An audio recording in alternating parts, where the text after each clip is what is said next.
Hey everyone, Jay here. As always, I'm going to take you through some recommendations for ways in which we might adapt our CrossFit linchpin workouts for kids. Now typically I look at the workout that falls on a Tuesday. However, today I'm going to look back at Monday's workout because we've got the iconic workout Murph.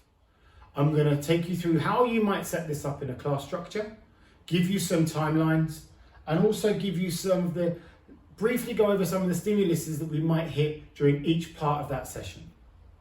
I'm going to talk about some alternative options that you might have for each of the movements and talk about who they might be appropriate for depending on their age range. We're going to look at Murph. So we've got, not that it needs saying, but we've got 1 mile run, 100 pull-ups, 200 push-ups, 300 squats, 1 mile run. Now, that's a lot of volume, so we won't be doing that much volume with our children, I can assure you that. We're going to start off with a general warm-up. I'm going to keep the warm-up quite general, but I'm going to give them the opportunity to hit some vestibular work, increase their heart rate, some impact loading, and move through some different ranges of motion. So I've got some animal relays. So you're only limited by your imagination, your knowledge of different animal movements that we can replicate. So we could have bear crawls, we could have crab walks, bunny hops, frog jumps, bear crawls. We could have forward rolls, log rolls, kangaroo jumps. We could do alligator crawls. Again, you're limited by your imaginations. Just set the children up in 4 to 5 lines of even groups. Get the children to move up and down a course, changing the movement every so often to allow them some different stimulus, but also to work through different ranges of motion. I'd allot about 5 to 10 minutes for that workout, that general warm up there. They won't need too long, need to spend too long there. And then for our specific warm up, we're going to work through the 3 skills that they'll need for the workout. So they're going to need to look at the pull up or a progression of the pull up, the push up, again, or a progression of the push up, or possibly a plank progression, and then the air squat. Now for each of those, I'm probably going to be picking one element to focus on for the week. So it could be that your children are working on their position, so some Superman to dish positions on the floor. It could be that they're working on some toe assisted pull-ups, hitting that Superman to dish position on the bar. It could be you're working with some older, more experienced children, so they're working on some strict pull-ups. Or they could have all of those pieces in place, kipping pull-ups, or you could be looking at another element of the pull-up where you're developing their grip strength, so you're working on some of their bar hanging progressions. And I have a video for each of those, and you can choose your option depending on who you're working with, what your setup's like, and where your children are at. Again, remembering for our air squat, it's still only 1 point of performance, even though they're going to be completing the whole movement. Your coaching focus could well be just their line of action, or it could be where their feet go. It might be that you've already layered on some of those points of performance. They know where their feet need to go. They know the range of motion. They know their knees need to track their toes. They know the line of action, but they're still having a bit of trouble working on that, keeping that neutral lumbar curve. So then you might want to really slow them down and then say, great job, you're keeping a nice flat back. So for the workout, once you've spent about 15 minutes on those skills, depending on which progression you're working on, you're going to have an AMRAP for quality. I've allotted about 10 minutes of my session for the workout. So they're going to do 3 pull-up progressions, and it could be they're on the floor doing the Superman to hollow positions. It could be that they're on a bar hanging, or it could be they're doing something that closely resembles a pull-up or even a pull-up. If you're doing any of the hangs, it could be that you're doing it for a length of time rather than a number of reps. Again, we've got our push-up progression. So we're going to start with our prerequisite of a push-up. It could be a plank. Then you might do some dynamic plank moves. So it could be 3 plank 360s, or it could be 1 length roving plank. It could be something recently that was posted on CrossFit.com's Instagram was the gorilla push-up. Take a look on their Instagram for a clip of that. It's a great push-up progression. Or we could have the simple warm-up push-up, a box elevated push-up, or a regular push-up if your children are physically capable of doing those push-ups. We've got 6 reps. Again, if you're doing a plank or a hold, you're just going to replace the number of reps for a designated time. And then we've got 9 air squats. Again, that rep range could be reduced for younger children. And then for run here, I've left it quite open to interpretation, depending on your space, depending on the number of children, depending on their age. So you could have shuttle runs, which works really nicely in an affiliate setting because we don't really want our children running out onto the road.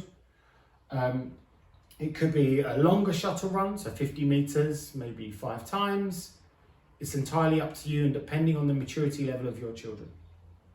Running's great because you also get that impact loading from the running. We don't always need to jump for our impact loading. Especially with some of the animal relays, you're going to also hit some of that vestibular work that we like to see crop up in every single session that we have. And then we're going to finish off with one of my favourite CrossFit Kids games, which is Pizza Tag. The children will all be holding an object, usually an ab mat or a cone, and they're going to be moving around a designated area, each trying to knock each other's pizzas out of their hand. If you drop your pizza or your pizza gets knocked out of your hand, you move to a designated area and perform a given number of reps of one of our foundational or functional movements. Looking for quality of movement here. So they can only come back in if they complete the movement as well as they possibly can. Again, about 10 minutes longer if you can. This is the goal for the children, get into the game. This is the thing that they want to be doing. So making sure that this fun element, it's all fun, but this fun element they're looking to do has a prominent place in your session. And then we'll finish off with some cool down, finish off the session, 5 to 10 minutes, some study challenges that you might find in that startup curriculum I've mentioned before, or some skill work. Recently, again, there's been a few posts detailing some ideas for CrossFit Kids on the training Instagram. And one of the things, there was a great question Q&A of the children and the points of performance for a laser squat, a front squat. So it'd be really nice for the children to write down or draw, or even using that Q&A style to identify some of the points of performance of the air squat, one of the movements they'll be doing for today. And that could be done for any of the movements that you cover in your CrossFit Kids classes. Have fun hitting Murph yourselves. Hope you have fun adapting it for your children using some of the suggestions that I've given you. Thanks very much.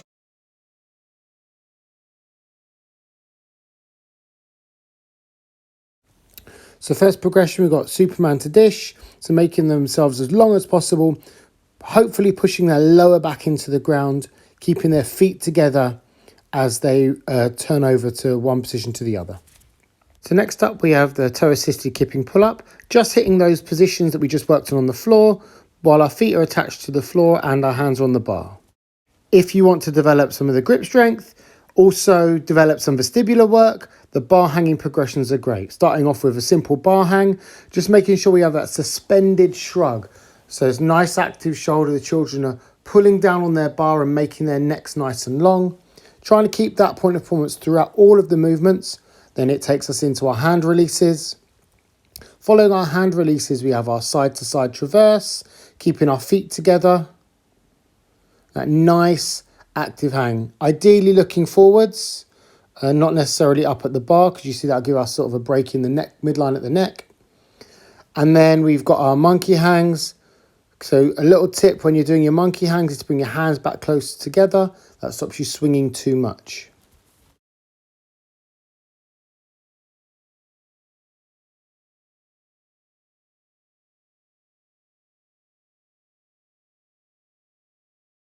And also we've got some round the world. I love this one. This is great for some vestibular work, some coordination, some accuracy, and some strength, grip endurance in there as well.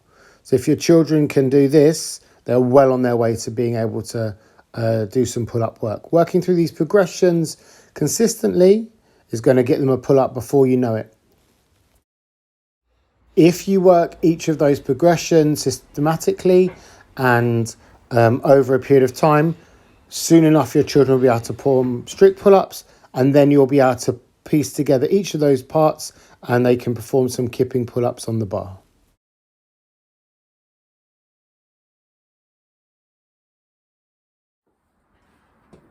Okay, we've got Jonah. He's going to help take us through the plank hold. I'm going to ask Jonah to turn to the side, and he's going to come down onto all fours, onto his hands and knees. From this position, he's going to make sure that his hands are underneath his shoulders, And then I'm going to ask him to step one leg back, making sure that's in a straight line. And then I'm going to ask him to take his other leg back. And now we've got him into a really nice plank position. I'm just going to ask him to push up into my hand to his shoulders and hold. What we've created here is a really nice hollow position here. So if we're doing any of our plank holds, we want to see this nice hollow plank hold. Maintaining the points of performance from the last video, but whilst moving. Okay, Jonah's going to show us the warm-up push-up. He's going to start with his hands underneath his shoulders, his feet together. He's going to worm his way up to the top of a plank position. There's an ever slight overextension in his spine because some children might not have the prerequisite strength to hold that rigid body on the way up. On the way down, he's going to send his elbows back, keeping his body as straight as possible. One more for me, Jonah. And elbows back. Good job. Okay, Jonah's going to take us through a box elevated push-up. He's going to turn and face the box. He's going to place his hands on the edge of the box. He's going to walk his feet back, keeping his body straight. He's going to lower his body, keeping his elbows back. Once his chest touches the box, he's going to press up. So we start in the extended position as if we're in a plank. We lower our chest to the box. This is where we go, and we press ourselves back out, and this is where we finish for our elevated box push-up. With a box push-up, we only want to be seeing a rigid line in the body here. We don't want to see any worming like we do for the worm push-up. Okay, Jonah's going to take us through a regular push-up. He's going to lie down on his front. He's going to get his feet together. His hands are going to be beneath his shoulders, keeping his body tight in a straight line right from his shoulder all the way down to his ankle. He's going to press up into the top of a plank position. To come down, he's going to send his elbows back, chest on the floor, and then he's going to repeat that again for me 2 more times. And rest. Now with our air squat, honestly, just focus on one point of performance at a time. Doing this over a period of time and being patient with it will have your children squatting beautifully.